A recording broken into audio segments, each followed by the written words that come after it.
Cześć, witamy serdecznie hodowców gołębi pocztowych i nie tylko. Dzisiaj przechodzimy do Was z upragnioną przez Was instrukcją obsługi Pigeon Map, więc do dzieła, zaczynamy. Zrobimy Wam wersję na komputer i wersję na telefon z aplikacji, więc zapraszamy serdecznie. Krok po kroku opowiemy, jak założyć konto, na jakie urządzenia jest sama aplikacja i w jaki sposób sobie poradzić z samą rejestracją konta i wszystkim, co ona oferuje. Więc tak jak wszystko będziecie widzieć tutaj w tym miejscu, gdzie Wam się wyświetlało, teraz zapewne wyświetla Wam się krok po kroku, co należy zrobić. I tak właśnie tytułem wstępu wchodzimy sobie na naszą przeglądarkę. Od razu powiem, że aplikacja może być obsługiwana na telefon, na komputer stacjonarny, na laptopa, telefon z systemem iOS, jak i systemem Android. W Androidzie macie możliwość zainstalowania aplikacji przez Google Play, tutaj macie ikonkę, jak to wygląda dokładnie, czyli z tej oficjalnej strony. Natomiast iOS aktualnie jest to strona www, co zaraz też również pokażę na moim telefonie bezpośrednio. Jak i również Basia tutaj wspomni i będzie pokazywać Wam na laptopie, jak to wygląda, bo tutaj będziemy pokazywać Wam ekran. Więc tak, na początek wchodzimy sobie na naszą przeglądarkę. W przeglądarce wpisujemy Pigeon Map.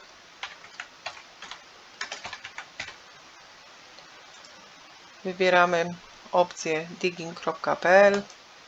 Klikamy, jesteśmy na stronie startowej. Teraz, jeśli nie mamy konta, musimy je zarejestrować, więc klikamy rejestracja. I tutaj, jak widać, mamy nazwę użytkownika, e-mail, hasło i tak dalej, więc potrzebny nam jest e-mail po to, żebyśmy mogli dostać wiadomość potwierdzającą założenie konta. Bez potwierdzenia tej wiadomości, która przyjdzie na skrzynkę, nie można aktywować konta. Więc jeśli nie macie Państwo konta, należy je stworzyć. Wpisujemy w przeglądarce Gmail, poczta.com, wchodzimy w bezpłatne i klikamy utwórz konto do użytku osobistego. Wpisujemy imię, nazwisko jest niepotrzebne, niewymagalne, data urodzin,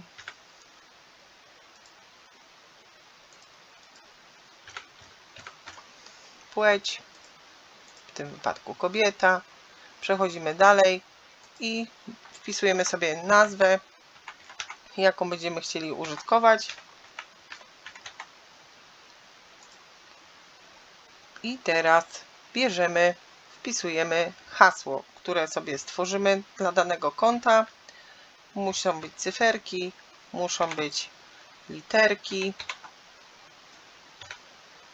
Teraz potwierdzamy, musimy je dwukrotnie wpisać, żeby się nie okazało, że była pomyłka. I przechodzimy dalej. I teraz wpisujemy numer telefonu.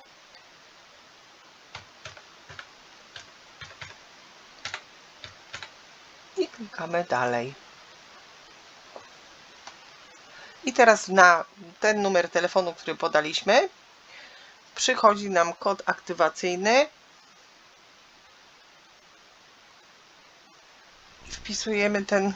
Wpisujemy ten kod aktywacyjny bez myślnika.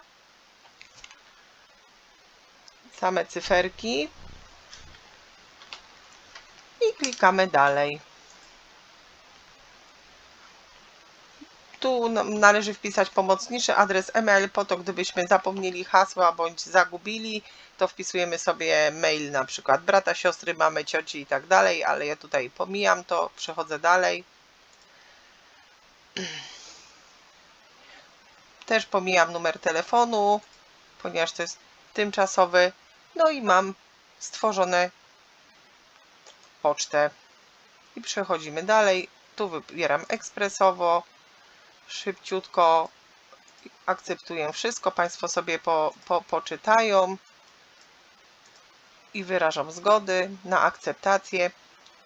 I teraz w tej chwili konto się aktywuje. Jak już się połączy, będziemy mieli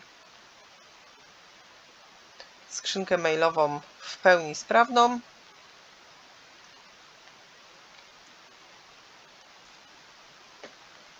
I w razie gdyby to i jest wszystko już dalej. Więc teraz przechodzimy z powrotem na stronę Pigeona, robimy rejestrację, wpisujemy swoje imię, adres e-mail.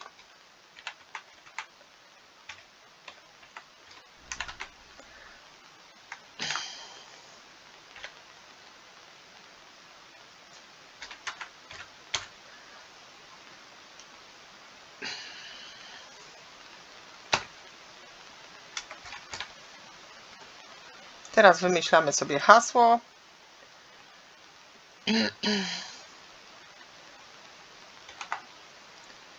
Zawsze musimy się stosować do instrukcji, jaka jest. Gdyby nam hasło zaświeciło się na czerwono, to nada nam wskazówkę, czy trzeba dodać cyferek, czy wszystko jest w porządku. Kraj Polska, wybieram okręg Bydgoszcz, oddział Inowrocław, sekcja numer 1 i chcę występować jako Beata.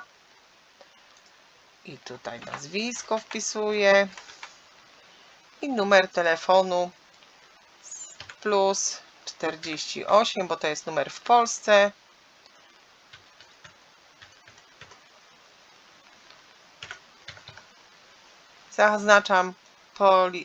Zaznaczam politykę prywatności i rejestruję konto.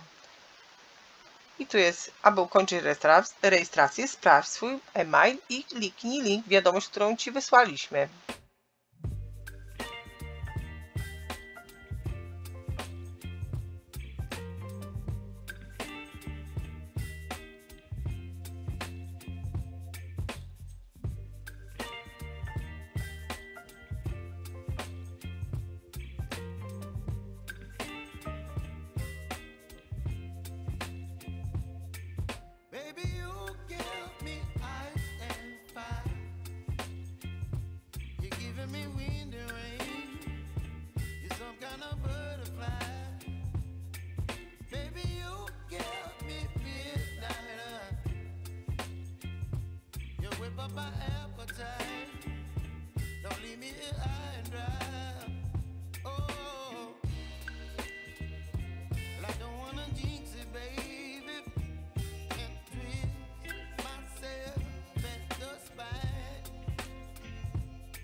Some kind of butterfly, baby, you give me midnight. You whip up my appetite. Wiadomość, którą Ci wysłaliśmy. Więc wracam do strony głównej, wchodzę z powrotem na swoją pocztę i na mojej poczcie już pojawił się mail od Pigeon Mapa.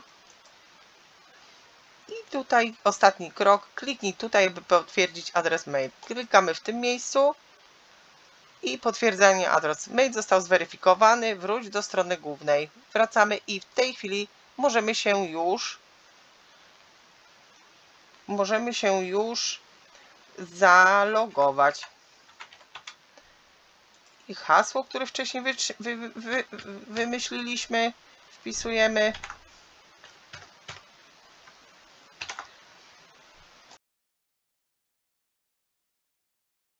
Po zalogowaniu logujemy się pierwszy raz, więc z automatu przerzuca nas na aktualności, w których zawsze są dodawane publikacje na temat, jakie poprawiliśmy błędy, bądź co nowego dodaliśmy do aplikacji.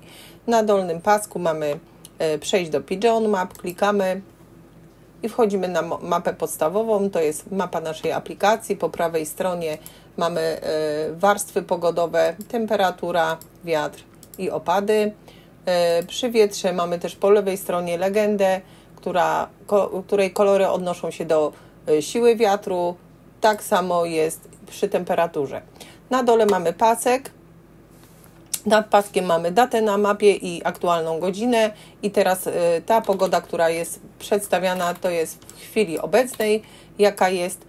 Dzięki temu klawiszowi możemy przesunąć, zmienia nam się godzina, zmienia nam się data i zmienia nam się pogoda, czyli to jest już prognozowana pogoda. Możemy również przesuwać tą kosteczkę za pomocą przyciska po prawej stronie plus 30 minut, czyli przesuwa nam się pogoda, zmienia co 30 minut, bądź minus 30 minut w lewym dolnym rogu przesuwamy. I tak samo ta pogoda nam się zmienia. Po wciśnięciu klawisza teraz wracamy do pogody w czasie rzeczywistym. I teraz na górnym pasku narzędzi na niebiesko podświetla nam się mapa, na której obecnie jesteśmy. Dalej mamy loty gołębi, ewidencję hodowców i profil. Wejdziemy w loty gołębi i teraz jesteśmy w miejscu, gdzie możemy tworzyć loty treningowe, konkursowe, obserwowane bądź wspólne treningi i zrobimy lot treningowy, musimy kliknąć w treningowe. Prawej strony mamy dodaj, klikamy, wpisujemy nazwę lotu, sugeruję zawsze wpisać nazwę miejscowości, z której będziemy wypuszczać gołąbki, w opisie na przykład trening pierwszy i tutaj mamy tabeleczkę, takie miejsce do wpisania daty startu. Tutaj mamy kalendarz. W kalendarzu zawsze mamy dzień zaznaczony, który jest w danej chwili i godzinę. Obok jest zegar. Zaznaczamy sobie 21 wypuszczenie o godzinie, że wypuszczamy je w danej chwili, więc nie zmieniamy sobie tam w żaden sposób zegarka, tylko ustawiamy na tą godzinę, która teraz jest. To potwierdzamy OK i mamy datę startu. I teraz, żeby dokończyć tworzenie lotu, trzeba znaleźć miejsce wylotu. Po kliknięciu w miejsce wylotu mamy listę wypuszczeń. Tu są systemowe miejsca wypuszczeń.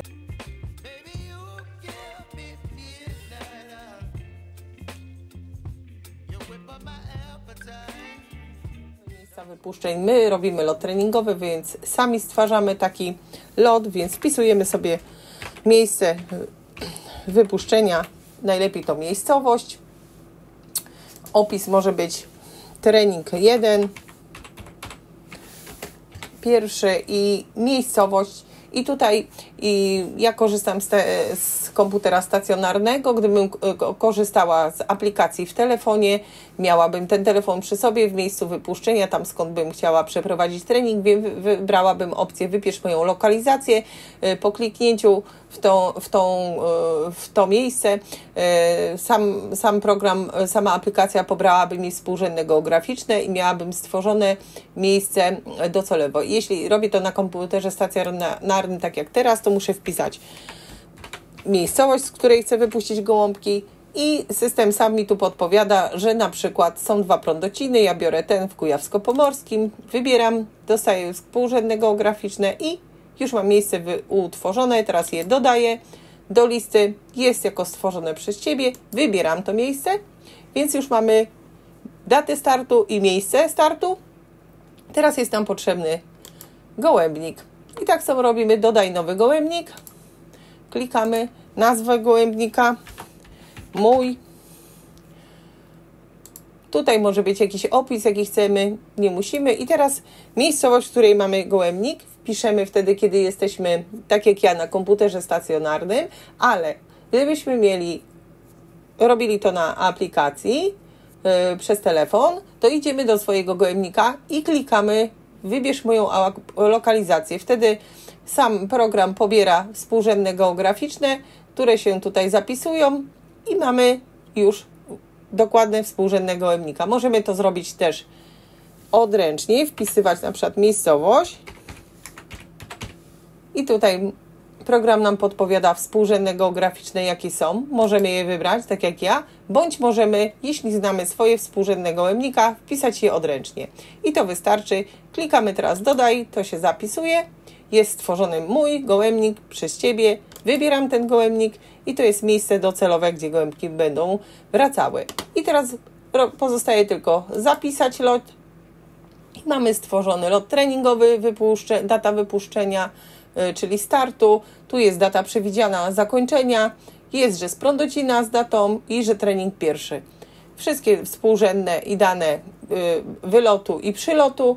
Więc teraz mamy tutaj kafelek, pokaż na mapie, klikamy pokaż na mapie i pokazuje nam się w tej chwili ten lot na mapie. Ta żółta kreseczka oznacza już miejsce dolotu gołębi, gdzie one teraz są w tej chwili. Samochodzik to jest oczywiście miejsce wypuszczeń, domek to jest gołębnik i tutaj już nam narastająco zapełnia się ta biała kreseczka żółtym kolorem, ponieważ gołąbki są już w locie, bo w momencie, kiedy tworzyłam lot, wybrałam dokładnie tą godzinę, która była, czyli już parę minut lecą. Tutaj mamy szczegóły lotu. Możemy sobie popatrzeć na pogodę, jaka jest na przelocie. Mamy prędkość i kierunek wiatru na różnych wysokościach, tak samo temperaturę, mamy dystans do pokonania, mamy również opady, ciśnienie. Dalej w starcie mamy dane lokalizacyjne, tak jak przy tworzeniu lotu, wypuszczenia. Tutaj mamy dane lokalizacyjne zakończenia, czyli naszego gołębnika. I tu jest jeszcze taka ciekawostka, może niekoniecznie do tak krótkich lotów, z której można skorzystać. Tu mamy ewidentnie wiatr prostopadły do linii lotu, więc na przykład możemy sobie kliknąć w dane miejsce i sprawdzić dokładnie, jaki w tym miejscu występują parametry. Jest wiatr 24,62 na godzinę, tak samo opad i temperaturę. Po odkliknięciu w dowolne miejsce ten punkcik nam zniknie. I tak samo możemy wykorzystać tu też warstwy, temperaturę czy opadu. Możemy również sprawdzić, czy przez następne 30 minut na przykład nie pojawi się deszcz, więc prawym przyciskiem dolnym rogu przesuwamy klawisz co 30 minut. Widać, że tu się nic nie dzieje. Gołębki szczęśliwie wrócą do domu. I teraz chciałabym Wam jeszcze pokazać, jak przejść do ewidencji, czyli na tej głównej mapie tutaj klikamy sobie ewidencja. I teraz wchodzimy w ewidencję, w której możemy spisywać wszystkie nasze gołąbki. I teraz, żeby wpisać gołąbki, to należy kliknąć dodaj gołębia i tutaj wpisujemy numer obrączki.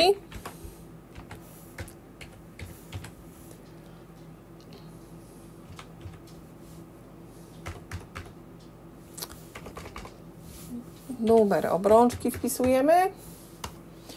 I teraz z automatu mamy zaciągnięty rocznik z obrączki 22.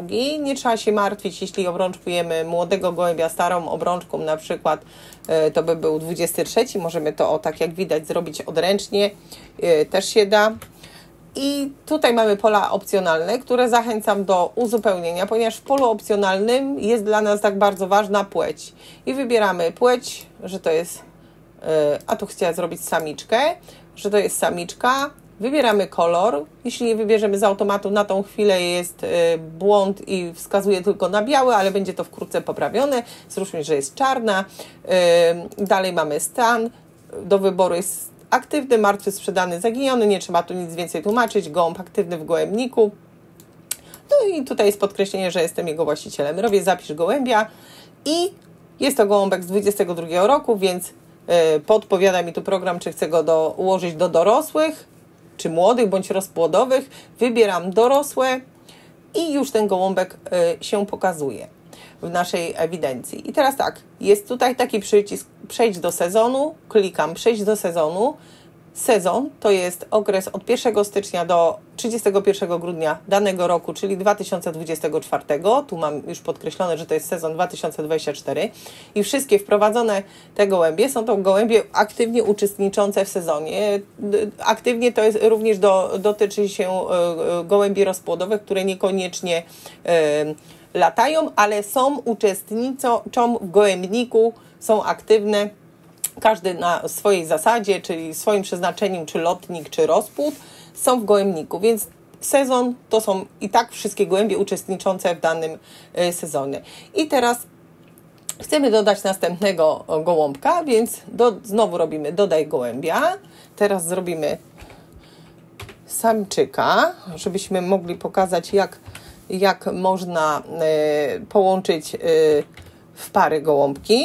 Już to Wam demonstruję. Dodałam samczyka i teraz wybiorę tu oczywiście płeć. O, samiec. I tak już tam zostanie biały, już tu nic nie będziemy więcej robić. Jest aktywny i zapisuję go w ewidencji jako dorosłego i mam dorosłe gołąbki. I tutaj jak jesteśmy w sezonie, mamy już podział na pary, dorosłe, młode, rozpłodowe, pisklaki, jajka. I teraz możemy zrobić tak, że mamy gołąbki dorosłe i zadecydowaliśmy, że ten gołąbek, jeśli w niego wejdziemy i otworzymy jego wszystkie dane, to tu jest grupa, do jakich jest przeznaczony do dorosłych. Jednak postanowiłam, że zmieniam tą grupę i przerzucam tego gołąbka i będzie w rozpłodzie, więc jest już przypisany do rozpłodowych, więc mamy taką możliwość. I teraz wracamy z powrotem i widzimy pary, dorosłe 1, młode 0, rozpłodowe 1, ten, który przypisałam. I teraz chcemy stworzyć pary. Nie musimy tutaj koniecznie wchodzić w pary, możemy zostać tu. Jest tu kafelek, dodaj pary do sezonu, więc zaczniemy parować. I tu, wybierając tą kosteczkę, podaje nam system wszystkie samce, które mamy. Wybieramy samca poszczególnego, nie mamy za dużego wyboru, bo są tylko 2 gołąbki. Klikamy paruj gołębie i powstała nam para. I teraz, kiedy klikniemy w tą parę, mamy taką możliwość dodaj jajko. Dodaj jajko i tutaj znowu, tak jak przy lotach, mamy do wyboru kalendarz włącznie z godziną. Wybieramy datę, kiedy było zniesione to jajko. Przypuśćmy, że było zniesione dzisiaj. Tu jest oznaczenie, że jest ono zalężone. Ilość jajek. Wpiszemy, że 2 jajka były zniesione naraz i jest to pierwszy ląg. Dodajemy jajka, więc ta dana para ma 2 jajka. Teraz jak chcemy wrócić, to wrócimy na przykład do spisu pierwotnego, początkowego i tutaj jakbyście zauważyli, mamy te 2 nasze gołąbki, które są już włączone w parę, tego nie widać, ale co chciałam Wam pokazać, że tutaj przy wyborze, jak wpisywaliśmy w te opcje dodatkowe, czyli już Wam pokazuję tutaj, nie zakończyliśmy tylko i wyłącznie na numerze obrączki, ale weszliśmy w te pola i zaznaczyliśmy płeć, to nam to dało, że w głównej ewidencji mamy już gołębia od razu z zaznaczoną płcią. Gdybyśmy tego wcześniej nie zrobili, mielibyśmy tu kreseczkę jako płeć nieznana, ale uważam, że to jest bardzo dobry wybór, bo od razu widać, które gołąbki, jakiej płci są gołąbki. I teraz przejdźmy z powrotem do sezonu. Mamy pary, tu już się nam pokazała jedna, dorosłe mamy jednego osobnika, młode nie mamy jeszcze nic, w rozpłodzie mamy jednego gołąbka, pisklaków nie mamy, ale mamy 2 jajka. I teraz ta sama para ma 2 płodne jajeczka, w tym momencie możemy je wykluć. Wykluwamy jajeczko, możemy wybrać datę i godzinę wyklucia. Ja już zostawię tak jak jest, wykluwam to jajko i tak samo robię z drugim jajeczkiem i również wykluwam drugie jajeczko. I teraz wchodząc w pisklęta pojawiają nam się pisklaki od danej pary. Są to pisklęta, ponieważ one nie mają jeszcze nadanej obrączki. I teraz wchodzimy sobie w takie piskle i już jest zapytanie, czy chcesz nadać pisklakowi numer obrączki. I wtedy klikamy OK. Jak już podrosło, wpisujemy numer obrączki.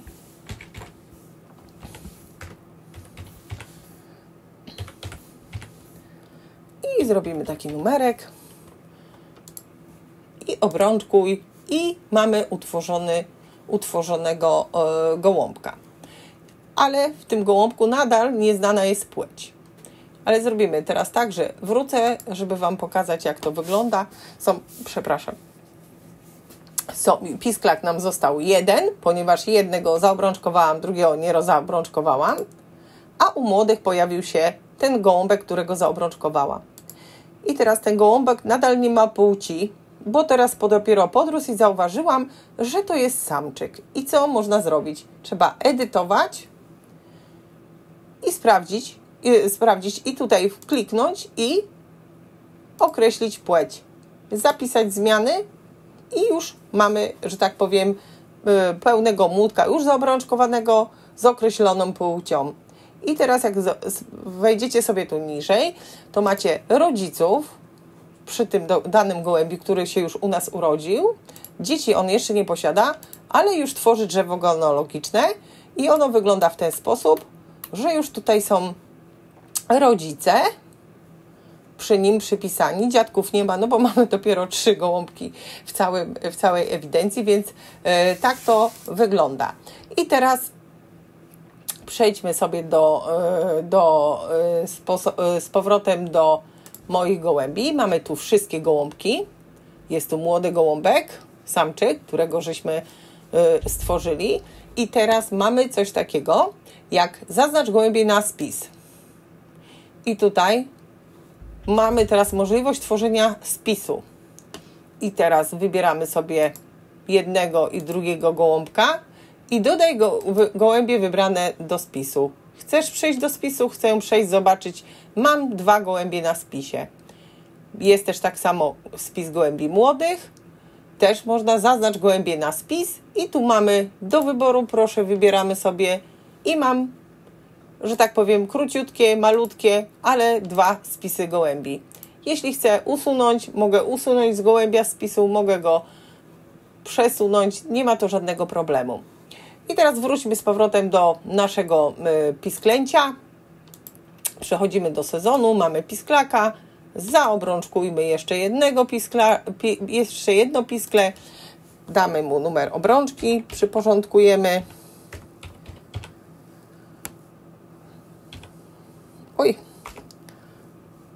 I zrobimy 24 rok oczywiście i numerek zrobimy tak.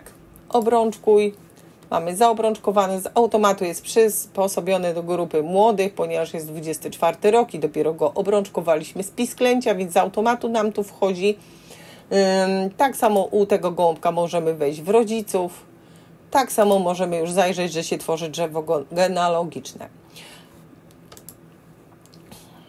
I teraz w młodych gołąbkach pojawia się nam ten gołąbek. Wchodzimy w niego. I możemy teraz określić, jaką ma płeć, więc zrobimy z niego samiczkę. Zapisujemy zmiany, wracamy i teraz postanowiliśmy, jesteśmy w młodych, tu mamy jednego rozpłodowego, jednego dorosłego, już coś się tu dzieje. Jajka mamy, to są te jajka i zaznaczone, że są wyklute, czyli nie są, pisklaków na tą chwilę nie mamy, bo już są zaobrączkowane. No więc teraz możemy sobie stworzyć nową parę. I postanawiamy sobie stworzyć nową parę i bierzemy sobie, wybieramy sobie gołąbki, jakie nam się tam spodobają. Teraz wchodzimy w taką parę i dodajemy ponownie jajka, bo tutaj chcę Wam pokazać po prostu szybciutko. Dodamy jedno jajeczko, wyklujemy to jajeczko tak jak poprzednio i chciałam Wam po prostu pokazać, jak wygląda, jak się rozbudowywuje drzewo genealogiczne. Przechodzimy do sezonu i jesteśmy w pisklakach. Mamy nowe piskle i teraz nadamy mu numer obrączki.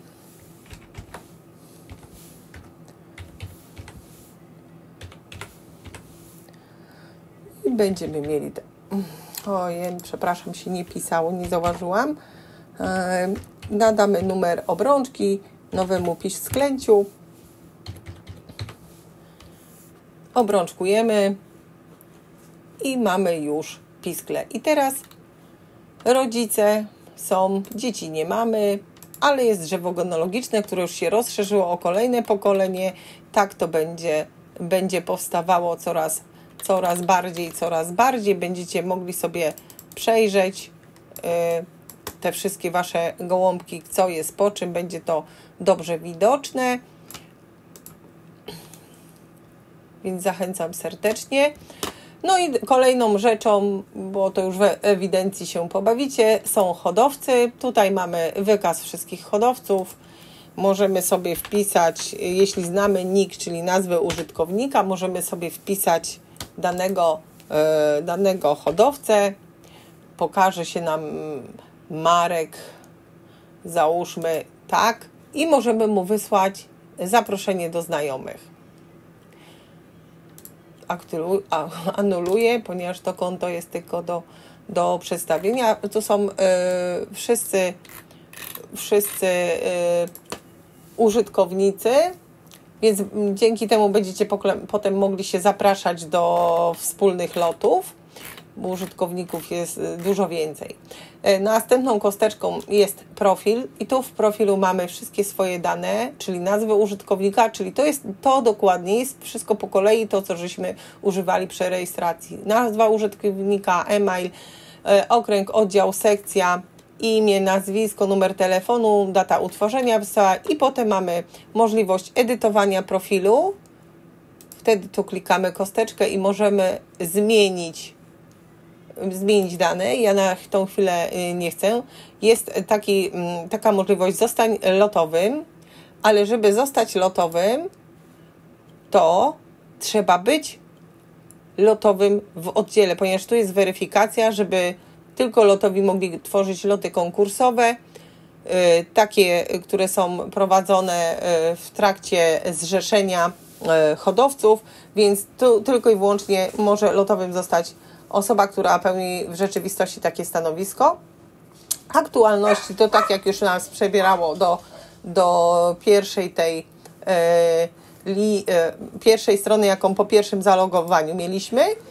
I jeszcze tutaj mamy więcej opcji. Tu jak wybierzemy więcej opcji, to jest miejsce, jeszcze można raz zedytować profil, tu można zmienić hasło, wylogować bądź usunąć konto. I tutaj się wyloguję. Życzę miłego korzystania. Zdajemy sobie sprawę z tego, że jest wiele błędów i jest dużo jeszcze do naprawy, więc prosimy, oglądajcie, próbujcie, testujcie i wysyłajcie nam maile. Dajcie nam znać, co by trzeba było jeszcze poprawić. Wiele rzeczy mamy do poprawienia, wiele mamy pomysłów jeszcze na rozwinięcie. Nasza instrukcja dobiegła końca, mamy nadzieję, że sobie poradziliście. Jeżeli oczywiście nie, no to zachęcam do kontaktu, który wyświetla Wam się tutaj po tej stronie. Możecie do nas pisać, możecie do nas dzwonić, nie ma z tym najmniejszego problemu. Zawsze służymy tutaj pomocą. W sprawie aplikacji to, jeżeli chodzi o instrukcje, na tyle. Oczywiście pojawią się jeszcze na naszym kanale instruktażowe filmiki z poszczególnych sekcji, które będą bardziej rozdzielone i będą opowiadały trochę więcej szczegółów. I chciałam Was serdecznie prosić, żebyście wchodzili na nasz kanał, subskrybowali, lajkowali i mieli w pamięci to, że aplikacja jest dla Was zupełnie za darmo, a wszystkie koszty związane z jej utrzymaniem i rozbudowywaniem są po naszej stronie, więc wspierajcie nasz kanał, wspierajcie nas, dziękujemy serdecznie, dobry lot. Dobry lot.